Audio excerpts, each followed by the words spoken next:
ڕێکەوتنی پارتی و سەدرەکان دەبێتە بۆمبێکی چێندراو بۆ ئەمریکا و ئیسرائیل یان تاکتیکێکی نوێیە، ڕێکەوتنێک کە دەبێتە مەترسی بۆ سەر قەوارە و خاکی هەرێم و دیار نییە چ گۆڕانکاریەکی بەدووادا دێت. بەر لە ئەنجامدانی هەڵبژاردننی پێشوەختەی پەرلەمانی عێراق چاوەکان لەسەر ئەوە بوون چۆن لە ناکاو بەر لەوەی هەڵبژاردنەکە ئەنجام بدرێت. پارتی دیموکراتی کوردستان و ڕەوتی سەدر یاداشتی لێکتێگەیشتن و هەنگاوی ئامادەکاریان بۆ ئەنجامدانی ڕێکەوتن بۆ دوای هەڵبژاردن واژۆ کرد. هەڵبژاردن وەگەوەی دیاری کرابوو لە وادەی خۆیدا ئەنجامدرا. چاوەکان ئەم جارە چوونە سەر ڕێکەوتنە سێقۆڵیەکەی پارتی سەدر و حەلبوسی وەک گەورەترین ڕێکەوتنی دوای هەڵبژاردن. پرسیارەکە ئەوە نییە کە چۆن ئەو سێلایەنە ڕێکەوتون، بەڵکو ئەوەیە لەسەر چی ڕێکەوتون.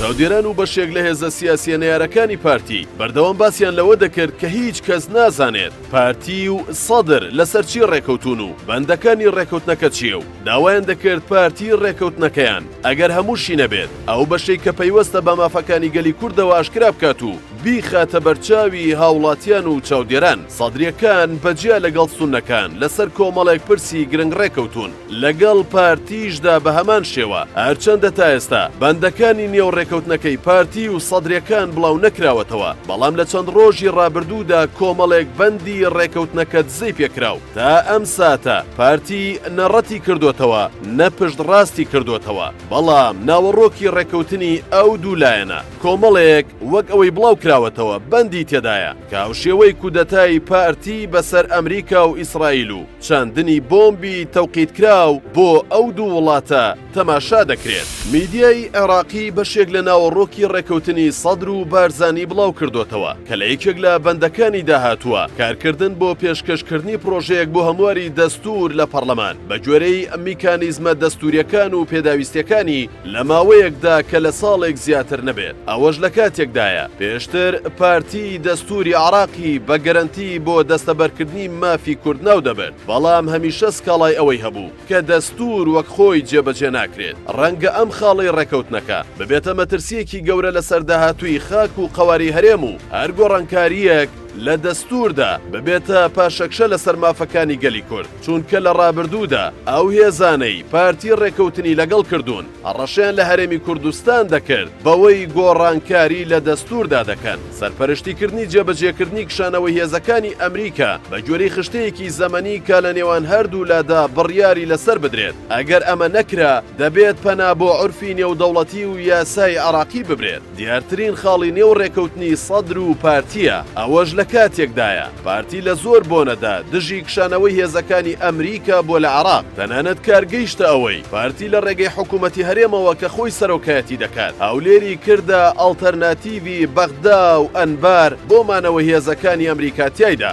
پابەندبوونی عێراق بە سیاسەتی دژایەتیکردنی زایۆنیزم و بە تاوان ناساندنی ئاساییکردنەوەی پەیوەندی لەگەڵ ئیسرائیل پێشهاتێکی نوێیە لە تێڕوانینی پارتی بۆ ئیسرائیل. هەرچەندە هیچ کاتێک پارتی باسی لەوە نەکردووە ڕاستە و خۆ پەیوەندی لەگەڵ ئیسرائیلدا هەیە، بەڵام بە گوێرەی بەڵگەنامە مێژوویەکان لە سەردەمی شۆڕشی ئەیلول بە سەرکردایەتی مستەفا بارزانی پارتی و ئیسرائیل لە پەیوەندیدا بوون. تەنانەت وەک لە میوێنەیەشدا دیارە مستەفا بارزانی لەگەڵ موشێدایان وەزیری بەرگری ئەو کاتەی ئیسرائیل دەبینرێت کاتێک بارزانی باوک سەردانی ئیسرائیلی کردووە. چاودێرانی سیاسی وای دەبینن ئەو دوو بەندەی لە نێو ڕێکەوتنەکەی پارتی و سەدردا هەیە لاگەری پشڕاستکردنەوەی لەلایەن هەر لایەنێکی ڕێکەوتنەکەوە. ئەوە مەترسی بۆ سەر ئایندەی هەرێمی کوردستان لەسەر ئاستی ناوچەیی و نێودەوڵەتی دروست دەکات، چونکە وڵاتان لە جیاتی تێکدانی پەیوەندیەکانیان لەگەڵ ئیسرائیل سەرقاڵی ئاساییکردنەوەین. بۆ نمونە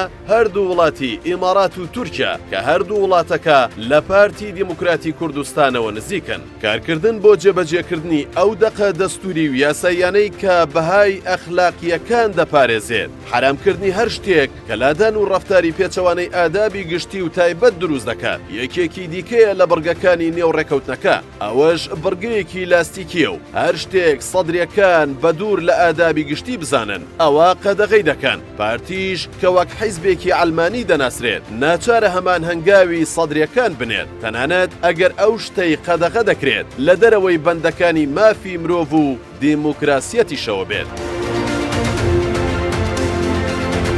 دکتۆر یوسف محەممەد ڕێکەوتنەکەی پارتی و سەدری بە واژۆکردنی کاغەزی سپی لە بەرامبەر پۆستدا وەسف کردووە کاوە محەممەد ئەندامی خولی پێشووی پەرلەمانی عراقیش لەبارەی ئەو ڕێکەوتنەوە لە نووسینێکدا بۆچوونی وایە پارتی بەهۆی تەماعی بێسنووری بۆ پۆستەکان یەک ماف و داواکاری کوردستانیانەی لەو ڕێکەوتنەدا جێگیر نەکردووە و ڕەنگە لە ئەساسدا هەر باسیشی نەکردبن بۆ نمونە لە باسی بەهێزکردن و بەدامەزراوەیکردنی هێزانیەکاندا بە یەک وشەش ناوی پێشمەرگە و موچە و شایستەکانی تری نەهاتووە دوور و نزیک باسی مادەی 140 و کەرکووک و ناوچە کێشە لەسەرەکە نەکراوە کاو محەممەد دەژڵێت زۆر ئاساییە کە سەدرێکی ئیسلامی و تایفی باسی پاراستنی ئادابی گشتی و بەها ئەخلاقیەکان بێنێتە پێشەوە کە مەبەستیەتی بە ناوی ئەم دەستەواژە لاستیکیانەوە پەلاماری ئازادیەکانی خەڵک بدات و ذهنیەتی دواکەوتوانەی خۆی زیاتر بەسەر کۆمەڵگەدا بسەپێنێت بەڵام زۆر جێی سەرنجە بۆ حیزبێکی وەکو پارتی کە ناوی لە خۆی ناوە دیموکرات و